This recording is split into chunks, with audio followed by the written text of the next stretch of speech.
All right, so we are walking over here to find some table space to look at some cards. He's got some nice cards for me to take a look at. I got some cards he wants to take a look at. Beautiful Thomas Jefferson signature there. Yeah, you don't see it that bold very often. What a cool historical document. That's really awesome. They were in Philadelphia. Yeah, that's true. You're right. I really like the Jordan. I like the Ruth Gehrig dual auto. I don't know anything like that. I'm at like 11 on the Jordan and 18 on the dual. I don't know cut autographs. I don't know that world as much. Yeah. The Jordan generally makes sense to me. So basically 29 total is kind of where you're at on that. So you're interested in the Luka and the Shohei? Probably want to be at 6 on the Luka. That's fine. That's where I was going to be. The Shohei, I want to be at 25. They obviously were doing when the 30s, I think, got up to 40 pre-injury. I'd want to be at 25. Otherwise, frankly, I'm going to hold it till his free agency's done, season starts, or that kind of thing. 31. 31 total. Yep. I mean, would you be interested in doing that and adding a little cash in on top? 1,500? I'd probably do that. Tell me, since I don't do a lot of the cut autos, help justify the 18 for me on that. I get you. With Ruth alone, it's going to be probably in like the 8 to 10 range. It's getting them together, but cleanly. I did like 9,500 before this stuff started going crazy.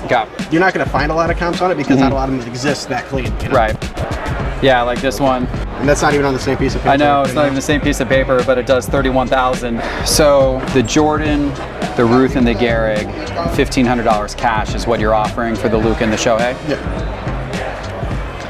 Yeah, I think that's a fair deal. I do it. Let's do it. There you go. Easy deal. And now I got something really rare and unique for my collection. That's a good one to put That's away. incredible. Yeah. It's a beautiful auto. So I was really happy with how that trade went. That Ruth Gehrig dual auto, that one is going to sit in my collection for a while. The Jordan that I picked up, that one's got such eye appeal. I feel like that's going to be really good trade bait. So I'll see if I can make another deal with that card. But hey guys, I wanted to let you know, even if you can't make it to a card show like this, you can have a lot of fun with cards 24 hours a day, 7 days a week on Whatnot. It is the ultimate place to buy cards and to break cards. Check it out. In fact, if you scan that QR code on your screen, or if you use the link in our show description below, we're going to hook you up with $10 free in your Whatnot account towards your first purchase. Guys, if you're into collecting modern football quarterbacks, this booth is the absolute dream. Look at this. We've got a selection of RPAs of really all the top name guys, right? You got Burrow, you got Lamar Jackson. Look at all the Brock Purdy's. These are all National Treasures RPAs. Look at Jalen Hurts as well. And then you've got Tua, tons of Tua. You got Trevor Lawrence. You got a big selection of Josh Allen. You got Justin Herbert. You've got a ton of Jared Goff. That one, by the way, has been pretty hot. And Aaron Rodgers as well. This is incredible. This is PSA Al, by the way. This is his collection. Al, how did you amass all of these rare National Treasures cards? It's a labor of love, Jeff. It's about networking, getting along with people, letting people know you're in a space, and just being reasonable with people and doing deals. I never wanted to compete with people on price. I always wanted to have something different that everyone in the room didn't have. And so I thought about, well, what's unique? And I like football, I like quarterbacks, and here I am. And I just started to accumulate what I like. And I know it's a narrow swim lane, but it's what I like, and always follow your passion. And that's what I did. There you go. Now, do you ever get worried about how the market moves on these quarterbacks? I mean, you got a guy like Tua who was up, and then last year devastatingly down. Now he's rallied back, but like all of these guys, the market bounces a lot on them. Absolutely. Not everyone's a winner. You know, if you're going to be totally transparent, I've got a bunch of Carson Wentz at home. Gotcha. You know what I mean? There's not everyone, but I also did very well with Patrick Mahomes. So you have to look at this as almost like a portfolio. Some are going to go up, some are going to go down, and you just have to be willing to ride the wave. Wow, fascinating. Well, if you would like any of these beauties in your Christmas stocking, then you can reach out to PSA Al on Instagram. I'm sure he'd be happy to help you. So my son Reeves collects these replica rings. These things are great gifts. They're inexpensive. I just picked this up for 30 bucks, and it's super cool. It's got a lot of weight to it. Feels like the real thing. Reeves has got a bunch of these from different teams, so he's now got a little extra gift for his Christmas stocking. So you know what's going on here, guys? What's going on? What's up, Jeff? Are you doing a deal with Sharon? We sure are. Oh man, you got to watch out here now. Sharon's a pro. Pokemon. This is by the way, guys. This is Mike. Mike's the head of our Pokemon department at Cards HQ and TCG. He's our general manager for everything TCG related. Cards HQ are going to have a big TCG presence, and we want to keep building that, and we need a lot of Pokemon cards. Are you literally, are you buying Sharon's entire Pokemon booth out here? Almost. Wow. Yeah, almost. I hope you get to go get yourself a nice dinner tonight to celebrate. I'm sweating. No, just kidding. You got a great box. I got to tell you, this is out of all the people I've had walk up to me over the years to offer to do trades, I've never had somebody walk up with an entire box of really high-end vintage. This is like just incredible vintage stuff. I basically like did modern at the beginning of COVID and then got all into vintage and bought what sold and was easily able to figure out what I wanted to keep and enjoy and what I strictly wanted to move to make money for it. Yeah, I don't have anything in there that's your type of card as much here. What about with like comps? I mean, yeah, there's recent sales on a lot of this stuff. I mean, not all of it, but if there's certain things you're interested in. Do you do too much vintage or moving more for my PC? I don't buy and sell a whole lot of vintage. Seems like how it usually is. Yeah, I really like vintage on-card autos. I don't own one, but I'd love to get a 33 Gaudy Babe Ruth auto. That's like one of my dream cards. They're tough to find. I wish I bought a 52 sign manual. Yeah, those are all the on-card autos have shot up a lot. It's because there's no supply. Yeah. What do you have interest in? I have no idea how much. Is this the biggest card? That one I think is around 4s, and last sale on that I think was like 4,200, something like that. I think that one's right around 11,000. So this card a year ago was probably like 25. Yeah, it was. Yeah, or 20 at least, I think. I feel like I've seen this card sell a couple different times. Yeah, so that sold on eBay for 10,600. That was in the end of September. Is it an auction? 10,000. Yeah, 10,200. I mean, even since September, hasn't stuff come down? You think? Not really, Jordan. Across the board, no. Jordan really has. Yeah, you're right. Actually, Jordan modern stuff has, but Jordan hasn't. Yeah. But yeah, it's been around that price for a long time. And then if you go back like a year ago, it was upwards of 20. What were the recent ones? Yeah, that might be the exact card. This is the exact card. Yeah, this is the exact card. Yeah, the guy I got it from bought it off eBay. 10.6. Okay, yeah, because I see 9.9, 10.5. Yeah, that makes sense. So 10 to 10.5 essentially, 3 comps at. Yep. Did you have interest in anything? Or? Those are, I'd say, the ones that probably I have the most interest in. This is like, I'm like at the lowest comp on this. Like I'm at basically what a worst copy sold on this. There are not comps on these. This, I think I'm pretty average comp. Yeah, I see 5,100 as the last sale of that. Let's see what it looks but like. it may not have been a great copy of it. Does it show a picture or no? Yeah. It was a year ago too, so. Oh, I'm almost positive there's something newer. It's another one for 7,000 that looked better. What site was that on? That was on Mile High, and then REA These are all within the last 6 months. REA did 6,600. Okay. I mean, I just have to go to all sales because they just don't sell very often. Yeah, I'd say these two are like the best. The comps on, I mean, like I said, I'm like at the lowest sell on this. Right. That's like kind of my cash price. Like, I would want a little bit more in trade. Like this did 11.3. I think my new label's and a little bit brighter, and the centering is basically the same. It's just fairly recent. Well, what did you have in mind? And what value do you have on this? I'd like 25 for that. It's a great piece. I just like keep buying them, and nobody wants to buy them. They're cool. They're worth something. Especially now, I feel like in cards in general, it's just like people are being very selective, even with high dollar stuff. Like they are. Are people really spending money on $25,000 Kobe, Jordan, LeBron autos? Like they are on that stuff. People feel safer these days putting their money in high-end Jordan and LeBron and Kobe than they do, high-end Luka or Anthony Edwards or John Moran or Zion. Yeah, so even the best modern basketball players, do those NFTs actually sell for cash? Like, I feel like you just get killed if you actually sold it. Like, you could probably trade it. Right. But you can sell these cars pretty fairly easy. Can you sell, like, big... I'm like, genuinely asking. You take a risk when you're putting a big ultra-modern card out for auction. You take a risk. You are nervous. Is it going to kind of hold up as to what the last comps were on the card, or are you going to see a drop? Whereas if you put a big vintage card out at auction, you feel pretty good that it's going to do well compared to what previous comps were. That's the market right now. That's kind of how things are. But like, I'm saying, like, I could post this online for 9,500 and comps are like 11, and it would sell pretty quickly. I would agree. Like, can you do that with a modern card and it sells pretty quickly on a loop? Like, depends on the modern card. Depends on the player.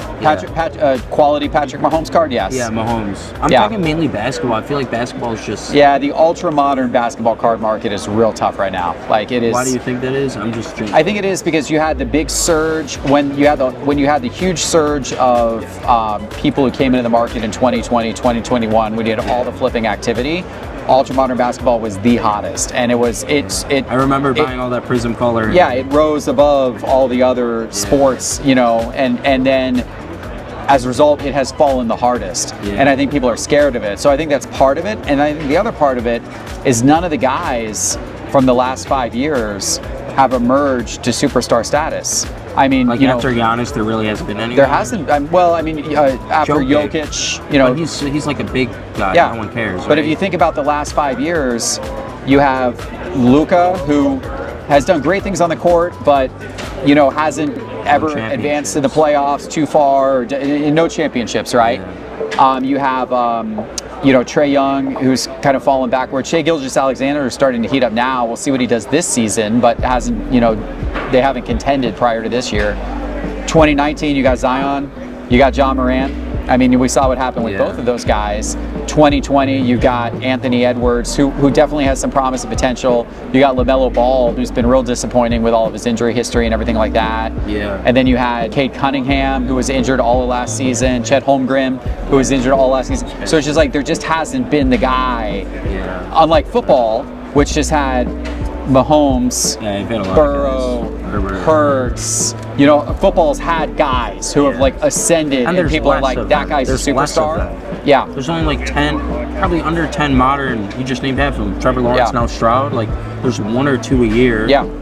Like, there's a lot of basketball players, but I don't know. I feel like it just has so much to do with other things besides the performance. The clientele of who's buying, how much supply is out there. Like, it's just like. Yep. Well, that's why this stuff's held up better. Yeah. Because you got people with more money buying it. There's less of it. And it's more rare. Yeah. So that's why it's held up better. Yeah. All right. That was just a 10. I was just wondering your opinion because you do a lot of modern. I'd say I'm most interested in these two. Got it. I mean, I think there's pretty confidently you could say this is like 10. This one, I think it might be closer to 2-ish. I'm trying to think like in terms of trade, like it's hard to trade like exactly value for value this stuff versus this, just because like this is so much more like safe, liquid, high, in terms of high end. Do you know what I'm saying? I understand. If I were to trade to get these 2 cards from you, and you were to trade to get these 2 cards from me, what would you? Obviously, I'd have to make up some difference there in cash. Yeah. So, what would you propose for this trade right here? I try to price what I think's a little bit below retail. Like I think this card retail is an 11. Okay. I mean, there was like a comp at 11.3 early this year, very similar copy. I think this one is a little bit more vibrant, and it's a brand new label. At 11.3 is like pretty good comp to go off of. You saw the one 5.2 a year ago, but there have been some worse looking ones that did like 5.8. So I think like I'd want I think I'd probably want probably 6. 6 cash. Okay. Yeah. Yeah, that's a little more of a delta than I was thinking. This one did just sell for $10,600. I mean, that exact same card. Yes, I totally agree. I think if I were to get cash for this, I think I would end up. I was figuring I was gonna get like 11, like 9.5, and because there were also a couple at 10. I just want like. Well, the one at 10 though was the out of 25. Oh, okay. This one's the out of 15. There was one at. There was one at I think around 10.2, and then this one was at 10.6.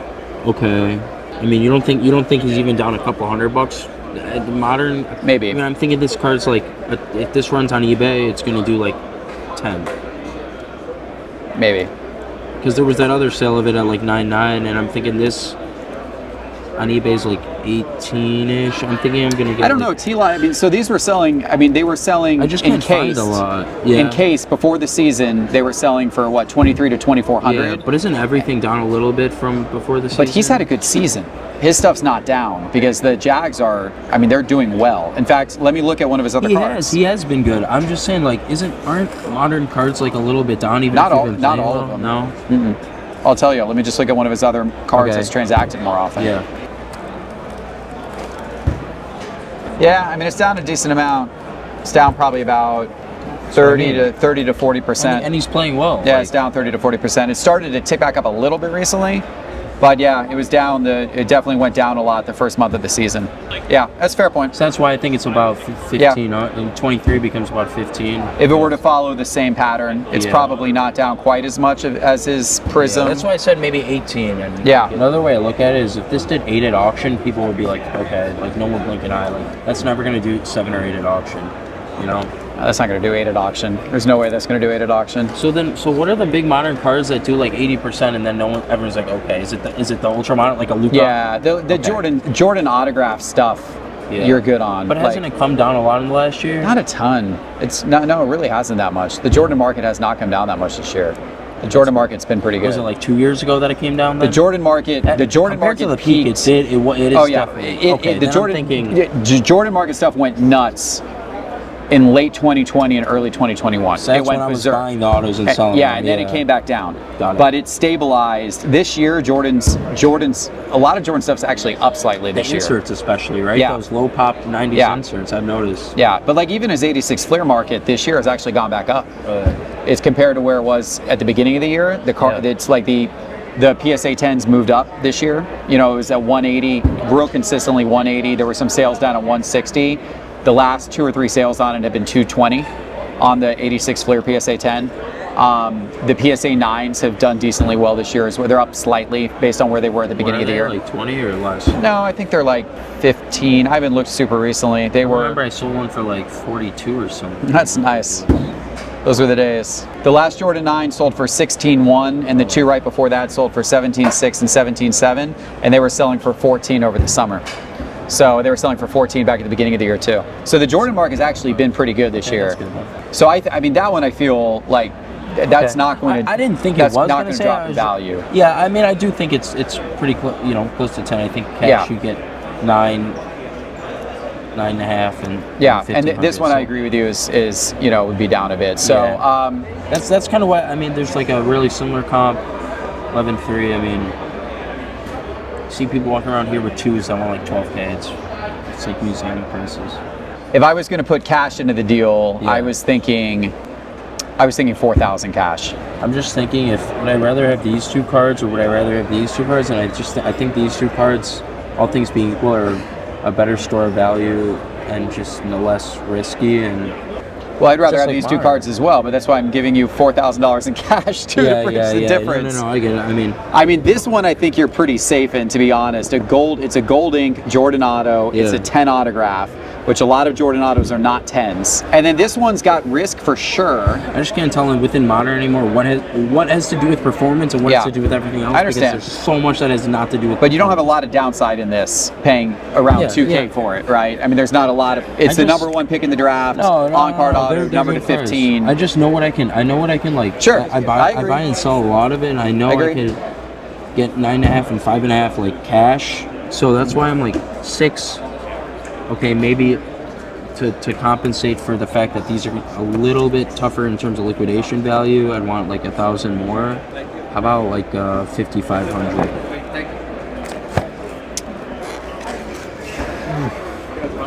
Yeah, I don't think I can get a 5,500. I totally understand everything you're saying, but like I'm not super motivated to move out of these. So I deal obviously with a lot of ultra modern cards, and this one, what I can say is it's got tremendous eye appeal. When people flip through, I think it is a $10,000. When they flip through my box of cards, this is one that most people are going to pull out and say, I'm interested in that, because they're going to see cool looking card, cool patch. I agree. They're going to see the on-card auto. They're going to see the gold ink. It's a clean on-card auto. It's numbered to 15. They will pull this one out and say, I'd be interested in doing a deal on it. So agreed. I don't feel like selling it at a discount. And then T-Law, this one's certainly a risk, but got upside with the playoffs around the corner. 4,500 cash. I'm also putting cash into it as well, so there has to be a little bit of a discount given on the cash. Yeah, that's true. I'm just thinking what I can get for cash. I mean, if you're thinking it's 16 cash for those 2, then you're getting 4,500 of the 16. That puts these at 11.5 essentially. which Yeah. this just sold for 10.6. Yeah, you know? I'm thinking, but like, is someone gonna give you 10.6 cash for this? I feel like never. No one's gonna give you full comp on a modern card. I feel like I'm gonna get 9.5 and 1.5. I feel like I'm gonna get 11. I feel like I can pretty comfortably get 16 for these. I think that the absolute best I would do would probably be at the 5K mark. And if you can, I understand it's just sort of two of the better vintage cards in general. So I would meet you at, you were at 4, I was at 6. I'd meet you at 5. Either way. All right, I'll do it. All right, cool. Done. All right, there you go. And the photographer celebrates. He's like, thank God. Well, We've been rolling just camera. shooting the shit and talking No, I about know. unrelated stuff. We could have gotten the deal done faster. I just want to hear your perspective on it. Yeah, no, I appreciate it. It's a fun trade. That's a fun trade. So I'm here at the booth of a few of my favorite things, and they got a lot of things in here that are actually my favorite things. You've got an incredible selection of some really unbelievably historical cards, some I've never seen before. Show me a few of your best pieces here. That's a W514 Joe Jackson, one of only 3 cards that were done the year of the Black Sox scandal in 1919. And these cards were all hand-colored from original black and white photos. This Really? one from an original Conlon photo. It's a strip card set. They were done from original black and white photos and colorized to come up with the W514 set. So it Wow. is definitely probably the most popular of the strip card sets. And the fact that this one has the Jackson cards, Jackson has very, very, very few cards. Yeah. And the sets that he is in, they're very, very high demand. That's really, really neat. And then I see you have what many consider to be the most iconic football card of all time. Yep. Tell me about this. 1933 National Chickle Bronco Nagurski. It is considered the Honus Wagner of football cards. And this one happens to be grade notwithstanding in exceptional condition. Gosh, I think I've only ever seen this card once or twice ever offered at a card show before. Yeah. They're packed away in collections. Yep. They're not ones that you ordinarily see out on display. Correct. So, and that's a nice copy too. It's a PSA 2.5, but it presents really nicely. It's actually well centered. The color on it's really good. Yeah. For a card that at this point is almost 90 years old. Yeah, no doubt. That's really, really neat. So for $29,000, that one could be mine. Yes. Okay. It seems reasonable. I'm definitely going to think about it. Okay. Appreciate it. Thank you for sharing this with us. You got it. Thank you. Sure. All right, guys, I just walked up to this booth called Gotta Have Rock and Roll, and they have some cards here that are definitely rocking. Some unusual stuff. What are these? Here's Mickey Mantle's Taj Mahal Trump credit card. So basically like a casino card. And so on the back, it's signed it's actually by Mickey signed Mantle. by Mickey Mantle. Here's one of Michael Jordan's. It's a MasterCard. Wow. Michael J. Jordan, there you go. What year is that? Can you see? I don't know. I just hope it still works. I don't think so. It expired in 2009. And on the back, it's signed. There you go. Here's Brian Wilson of the Beach Boys. That's his driver's license. Wow. Here's a Pele rookie card that there's only one other known of that card. I'm not familiar with that. Here's a 101 Oh my gosh. Patrick Mahomes Wow. rookie card that you won't see anywhere else. So we specialize in really unusual rock and roll stuff. Those are the original working handwritten lyrics to the Led Zeppelin song Kashmir. Wow. All in Robert Plant's hand. Wow. To the crossover of cards, it's Tupac's prison ID. His No signed way. prison ID. How do you get something like that? We got it from somebody who worked for Tupac, and he just gave him a bunch of stuff before he died. Wouldn't you say that's a 101? Yeah, that's definitely a 101. I mean, that qualifies as a 1-of-1 card right there for sure. Well, Ed, thank you for showing me your wonderful it's a collection pleasure. here. Good Appreciate luck. it. Wow, those were 2 huge trades at the Philly Card Show, and if you think about it, I went from some real ultra-modern to some real vintage. I went from Ohtani and Luka and Trevor Lawrence to Babe Ruth and Ty Cobb and a beautiful Babe Ruth, Lou Gehrig dual auto. I'm pretty happy with how these trades turned out today. Do you think I won them or lost them? Let me know in the comments. But now I gotta get busy buying cards because we're here at the Cards HQ booth and we brought $70,000 of cash with us to buy cards for our new card shop. But you're gonna have to wait till next week's video to see all the things we're about to buy with that $70,000 in cash. So make sure to tune in next week, and until then, hit subscribe, hit like, and we'll see you then. Take care.